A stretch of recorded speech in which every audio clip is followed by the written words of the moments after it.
Hi everyone, welcome back to Online Tools Master.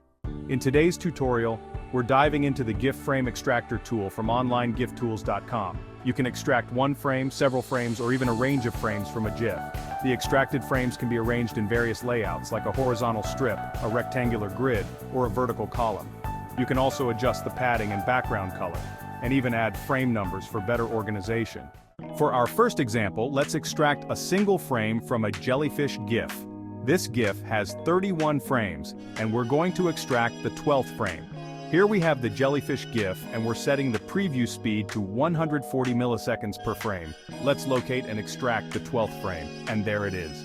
We've extracted the 12th frame as a PNG file. You can download it using the Save As button.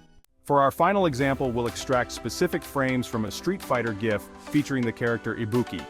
This GIF has 50 frames, and we'll be selecting frames 1, 15, 22, 26, 31, 36, and 47. To wrap up, we've explored how to use the GIF Frame Extractor tool to export single frames, extract and arrange all frames, and create sprite strips. This tool is incredibly versatile and can help you with various GIF editing needs. Visit onlinegiftools.com to try out the GIF Frame Extractor for yourself. Be sure to check out our previous videos on the JPG to grayscale converter and GIF speed changer for more great tips. If you found this video helpful, don't forget to like, share, and subscribe to Online Tools Master for more tutorials and tool reviews. Thanks for watching and see you next time.